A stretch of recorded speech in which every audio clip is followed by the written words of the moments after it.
안녕하십니까. YTN 시청자를 위한 옴부즈맨 프로그램 시청자의 눈입니다. 먼저 뉴스 진단 시간입니다. 이번 주에는 남북 정상회담 관련 보도를 모니터했습니다.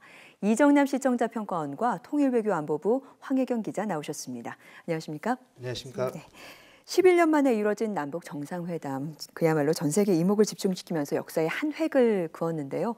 평가원님도 남북 정상회담 모습 보셨죠? 네. 어떠셨나요? 네, 지난달 27일 열린 남북 정상회담이 성공적으로 끝났습니다.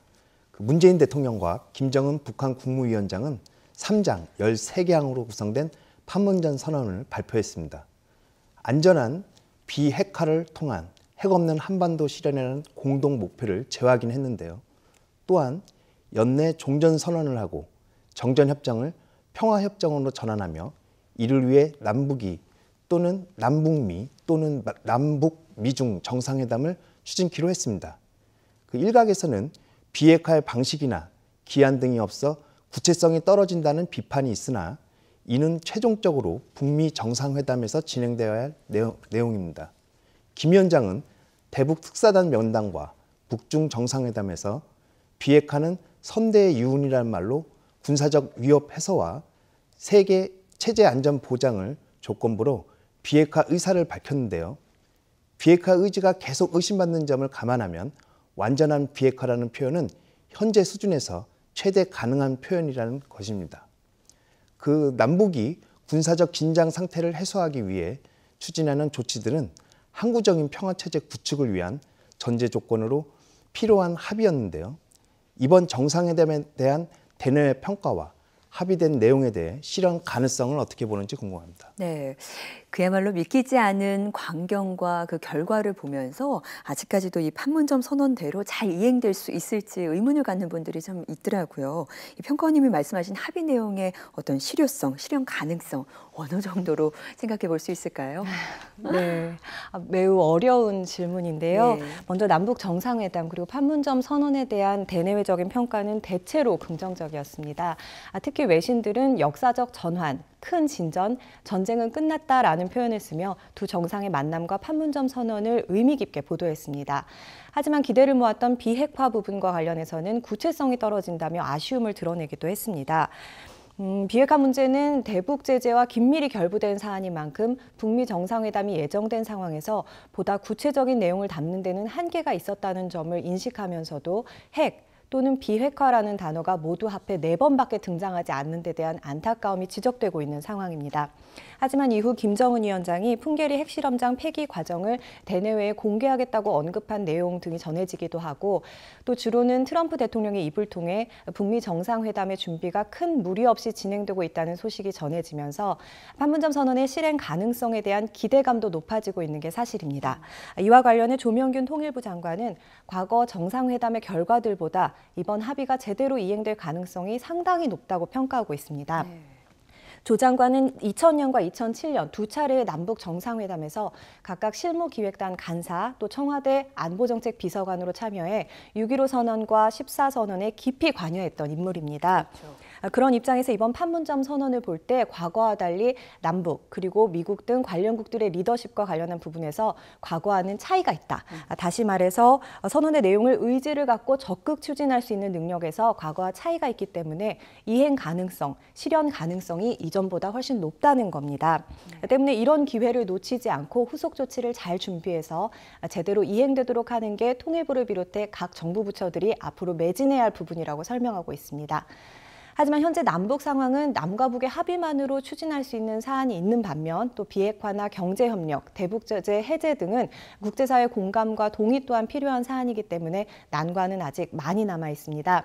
실현 가능성을 섣불리 재단하기보다는 이어지는 북미 회담이 성과를 낼 수 있도록 정부가 중재자로서 역할을 잘하고 또 주변국인 중국과 일본, 러시아 그리고 국제사회에도 진행 상황을 공유해 상황에 대한 이해와 인식을 높이는 노력이 필요할 것으로 보입니다. 네, 이제 곧 북미 정상회담도 열릴 예정이기 때문에 그 결과에도 관심이 쏠리고 있는 상황인데 평가원님은 관련 보도 보면서 또 어떤 생각을 하셨습니까? 네, 앞으로 우리나라와 북한이 본격적으로 경제 협력으로 이어질지가 주목됩니다. 네.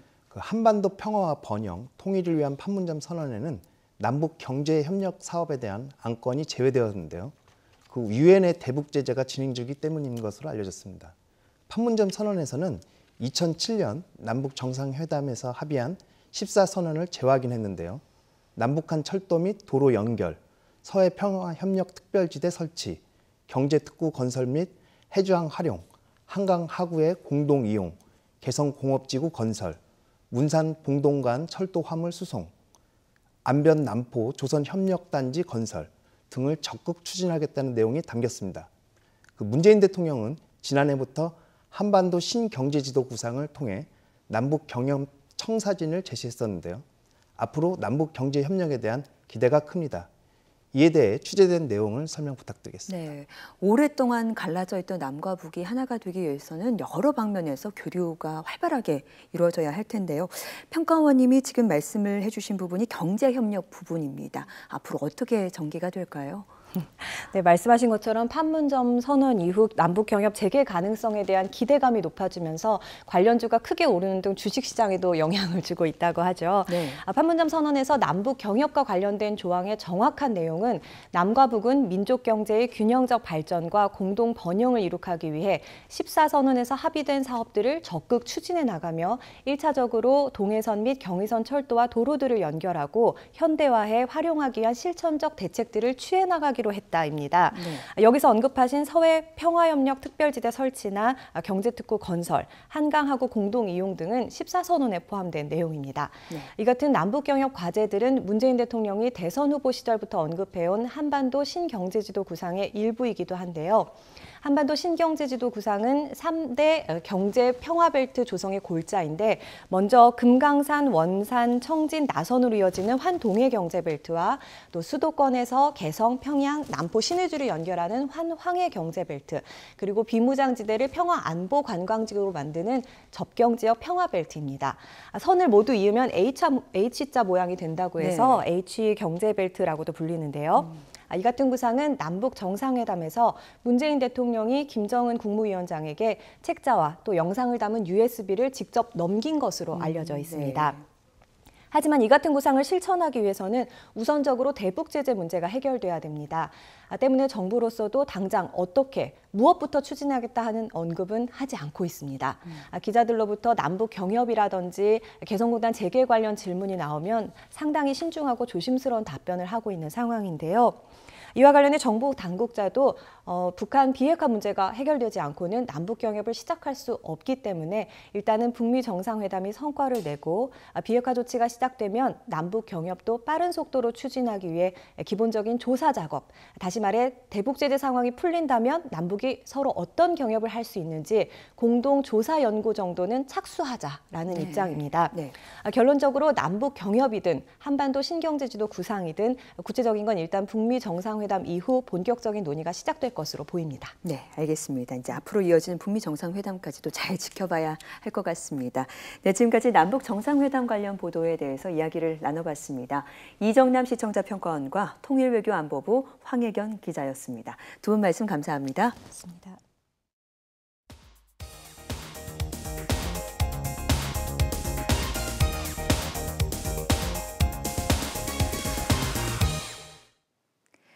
지상파 DMB 채널인 YTN DMB 프로그램을 평가하는 내가 본 YTN 순서입니다.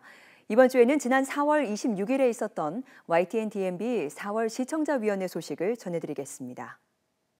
뉴스를 TV로 보는 세대라기보다는 인터넷으로 더 많이 접했던 세대고, 그래서 뉴스를 이렇게 쭉 계속 보니까 어떤 걸 느꼈냐면요.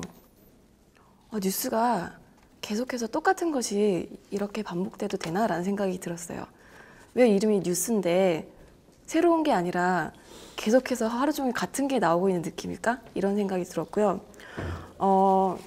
우선 정보 전달이라는 게 뉴스의 목적인데 정보 전달이라기보다는 핫한 거, 그 사람들이 보고 그치 저거 문제야 계속 이제 주변 식당에서 이제 저도 YTN 나오면 이제 요새 되게 열심히 봐요. 근데 그런 거 보면은 새로운 뉴스를 내가 받는다는 느낌보다는 그냥 정말 사람들이 좀 더 관심 있어하고 시청률이 좋을 것 같은 거 위주로 너무 다뤄지고 있는 게 아닐까? 이런 생각이 좀 들었고요. 언중들은 그 뉴스에서의 언어를 가장 규범적이고 표준적인 것으로 생각합니다. 네. 그래서 뭐 전반적으로 아주 뭐 양호하게 다 진행이 되고 있지만 제가 좀 아쉬웠던 것은 아마 그 빠른 속도와도 관련이 있을 텐데 음성적인 차원에서 발화에서 뭐 묵과 하다를 묵가라고 뭐 발음을 한다든지 뭐 컴퓨터를 컴피터라고 한다든지 그런 이제 발음 실수가 좀 들리는 부분이 좀 아쉬웠고요. 그리고 여전히 뭐 주어가 뭐 없는 문장이라든지 뭐 불리우다, 보여지다 등의 이런 표현들은 뭐 뉴스국에서도 계속 신경을 쓰는 부분이겠지만 좀 실수가 잦은 부분이라 언급을 하도록 하겠습니다. 언론사가 어떤 질문을 던지고 그에 대한 논의를 이끌어가느냐 하는 문제예요. 그날도 그 YTN뿐만 아니라 모든 언론사들이 특히 YTN 뉴스큐 같은 경우도 제목이 대통령은 뭐 했나 이거였어요. 대통령은 뭐 했나. 그런 질문도 물론 안 할 수는 없겠지만 자꾸 상상력을 발동하게 하는 그 대중의 시선을 다른 곳으로 돌려버리는 그런 결과를 가져올 수가 있다. 청해진이라든지 유병헌도 마찬가지고 그 세월의 본질적인 문제에 천착하지 못하게 하는 부분인데요. 그래서 저는 질문을 바꿔야 한다고 생각을 합니다. 어떻게 하면 대통령이 무엇을 했느냐. 그것보다는 왜 아무것도 안 했느냐. 왜 아무것도 안 했느냐라고 질문을 던질 때 좀 더 논의를 확장시키면 국가란 무엇이고 또 최고 국정 지도자는 어떠해야 되고 또 어떤 큰 외부적 위협이라든지 또 대내적인 어떤 여러 가지 재해 재난 상황에서 정부의 대응 시스템은 어떠해야 되는지에 대한 근본적인 질문을 가질 수 있다고 봅니다. 그런 부분들을 우리 뉴스가 선도해 줘야만 되지 않을까. 그리고 이제 뭐 두 개 사안을 고를 때 물론 이제 가장 크게 이슈가 된 두 개 사안을 고르겠지만 댓글 조작이 너무 비중을 많이 차지한 것 같아요. 그래서 그러다 보니까 뭐 4월 18일 분은 보니까 총 27분 방송 중에서 23분은 이제 댓글 조작 사건에 대해서 이야기를 하고 한 3, 4분 정도는 이제 뭐 조현민의 그 갑질 논란에 대해서 이야기를 했는데요. 이건 조금 이렇게 비중이 좀 맞췄으면 좋겠다. 그리고 사안에 대해서도 과연 이 댓글 조작 사안만이 우리 국민들이 궁금해하는 사안일까? 조금 더 다른 좀 다양한 사안을 골라보았으면 어떨까? 이런 생각을 했습니다. 보니까 뉴스톡 같은 경우니까 밑에 자막 하나 있고 제일 밑에 또 자막 있고 왼쪽 위에도 또 자막이 있고 오른쪽에는 그 이제 프로그램 로고 나가고 또 오른쪽 하단에는 보니까 뭐 날씨라든지 뭐 증시라든지 그러니까 뭐 많을 때는 하나 둘 셋 네 개 다섯 개 정도로 이렇게 자막이 깔리더라고요. 그래서 그 정보 과잉이 아닌가. 그래서 좀 그 절제를 할 필요가 있다. 그러니까 물론 그 많은 정보를 제공해 주겠다는 그 의욕은 알지만 이제 과욕이 뭐 늘 좋은 것만은 아니니까. 그래서 그리고 4월 16일자의 경우에는 세월호 참사 4주기 관련 보도가 이제 처음에 나왔었는데요. 그 내용이나 영상이나 그다음에 앵커의 멘트가 4년 동안 계속해서 들어왔던 그런 내용들이었던 것 같습니다. 특별히 새로울 것도 없고 특별히 어떤 새로운 관점을 제시하는 것도 없고 뭐 그렇기 때문에 너무나 그 부분이 아쉬웠고요. 예를 들면 박근혜 전 대통령 진상규명 처벌 꼭지 같은 경우는 그 내용 역시 진부한 반복되는 멘트였고요. 해양선박 안전불감증 역시 어디선가 들어본 듯한 그런 프로토콜의 기사 전달 방식이었습니다. 그래서 좀 더 다양한 주제와 관점의 다양화를 꾀하면 좋겠다라는 생각을 했습니다. 두 번째로는 그 뉴스 패널들의 전문성을 좀 높여야 되지 않을까라는 생각을 합니다. 사실에 기초한 그런 논의들로 방송 시간을 좀 구성을 하면 좋겠다라는 생각을 했고요. 하나의 방법으로는 일반적인 그런 정치 패널들보다는 취재 기자들을 패널로 구성을 해서 좀 더 심도 높은 그런 논의를 하면 어떨까라는 생각을 했습니다. 패널들이 나와서 몇몇 이슈에 대해서 좀 심도 있는 토론을 한다라면 그건 정찬배의 뉴스톡이라든가 아니면 그런 다른 어떠한 그 프로그램으로 편성을 해서 정말 거기에서 다루고 이러한 그 기본적으로 뉴스를 전달하는 뉴스큐에서는 뉴스 전달 중간에 굳이 패널들이 나와서 그 부분을 다시 한번 반복해서 또 하는 것은 아까 많은 분들이 말씀하셨던 것처럼 계속해서 좀 반복되는 느낌도 들고, 그리고 그 패널들이 나와서 얘기를 하는 동안 밑에 자막으로 또 여러 한 줄로 뉴스가 나갑니다. 저는 그거를 보면서 거기에서 뭐 최인호 변호사가 로비의 실체를 못 찾았다, 검찰. 그다음에 불법 도박 사이트 탈세 처벌로 2천억대 과세가 됐다. 아, 그럼 요거 빨리 끝난 다음에 요런 뉴스가 다시 나오겠구나 했는데 그 뒤에 나오는 거는 또 이 뉴스는 안 나오고, 물론 또 다른 것들을 많이 다루긴 했는데 정작 이 내용들은 또 안 나오더라고요. 특히 그 뭐 굉장히 중요한 정치적 이슈일 수는 있습니다만 그 김경수의 드루킹 사건 같은 경우는 정말 비중이 너무너무 높게 많이 3일 동안 편성돼 있는 것에 대해서는 좀 고민이 필요한 것이 아닌가 이런 생각이 들었습니다. 제가 관심 분야가 이제 그렇게 많지는 않다 보니까 아무래도 지금 이제 저의 관심 분야는 미투와 관련된 이런 이슈가 있는 시기였는데, 당시에 사실 뭐 체육계라든가 뭐 지방선거 후보자들의 미투 이런 것이 계속 나오고 있는 시기이긴 했거든요. 근데 그런 상황임에도 전혀 그런 것들은 다뤄지지 않았고, 오로지 참 딱 눈에 띄는 몇 개 이슈만이 계속 반복되고 있는 것. 그래서 사실 시청자층이 굉장히 제한될 수도 있지만 이렇게 한정된 주제의 보도를 다루는 것이 오히려 시청자층을 또 제한하는 그런 효과를 낳는 것은 아닌지, 그래서 다양한 시청자들의 그런 이제 관심과 선호를 어떻게 반영할 것인지, 그리고 그런 시청자들의 사실 이제 알 권리와 관련된 문제이기 때문에 이런 권리들을 어떻게 보장할 것인가에 대해서 고민하면서 좀 주제가 선정되는 것이 필요하지 않겠나라는 생각이 좀 들었습니다. 네, 4월 17일 날 전 금감원장 뉴스에서 YTN 해설위원님이 출연하셨는데 4월 17일 날에 오른쪽에 바람직했습니다. 아니 YTN은 인재가 없습니까? 아까 말씀드린 취재 기자분들 정말 많이 취재하셔가지고 취재 기자가 기자 수첩이 헤어지고 닳고 신발이 운동화가 헤어지고 이게 기자인데, 이제 패널 문제는 제 생각은 그렇습니다. YTN은 항상 중립을 추구한다고 맨날 말씀하십니다. 과연 중립이 뭔가? 그냥 양쪽 얘기하게끔 놔두는 게 중립인가? 그럼 YTN의 목소리는 뭔가? 뭐 이 시점에서 우리가 뭐 월터 리프만의 뉴스 정의가 한번 생각해 볼 필요가 있는데, 뉴스는요 있는 그대로 보여줄 수가 없습니다. 왜? 인간은 인식의 틀이 있기 때문에 나는 이렇게 보고 저 사람은 저렇게 보는 겁니다. 그럼 YTN은 우리 이렇게 본다 라는 그 색이 있어야 되는데 개별성이 없어요. YTN의 개별성이. 예를 들면 연합뉴스와 JTBC와 채널A와 예를 들면 YTN은 우리는 이렇게 다르다 라고 할 수 있는 정체성이 과연 뭘까?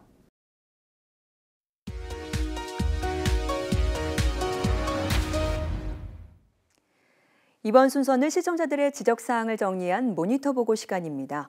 YTN 뉴스를 시청하다 보면 자료 화면 표시가 누락된 경우나 계절에 맞지 않는 자료 화면이 종종 나타나는데 시청자들은 좀 더 정확한 뉴스를 당부했습니다. 지난 2일 2년 넘게 미뤄져 왔던 한일중 정상회의가 다음 주 일본에서 열릴 예정이라는 내용을 기사로 전하면서 이때 박근혜 전 대통령이 한일중 회담에 참여했던 영상이 방송됐는데 자료 화면 표시를 해주던가 아니면 이 화면을 사용하지 않는 게 나았을 듯 싶다는 지적이 있었습니다. 같은 날 국세청이 해외의 소득이나 재산을 숨긴 역외 탈세 혐의자 39명에 대한 세무조사에 착수했다는 내용을 전하면서 한겨울 방한 점퍼를 입고 있는 국세청 직원들의 모습을 방송했는데 반팔을 입기도 하는 요즘 날씨와 전혀 어울리지 않아 자료 화면임을 자막으로 제공했어야 적절했다는 시청자 지적이 있었습니다.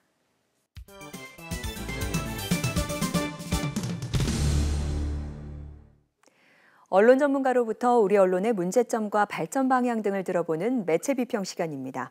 오늘은 최인호 명시대 교수로부터 깊이 있고 다양한 북한 관련 보도를 위하여라는 주제의 논평을 들어보겠습니다. 전 세계의 이목이 집중된 남북 정상회담이 무사히 끝났습니다. 극적인 장면과 많은 이야기거리가 보도되었고 회담장 만찬 메뉴까지도 국민들은 큰 관심을 가지고 지켜봤습니다. 앞으로의 상황을 조금 더 신중하게 지켜봐야 하겠지만 불과 몇 달 전까지만 해도 전쟁의 위협이 느껴지던 한반도에서 화해의 분위기가 만들어지기 시작한 것만큼은 틀림없는 사실인 것 같습니다. 예상보다 전폭적인 북한의 태도 변화로 인해 우리 사회 대응도 빨라지고 있습니다. 금강산 관광 재개에 대한 기대감도 커지고 있고 주식시장에서는 남북 경협 관련주가 주목받고 있습니다.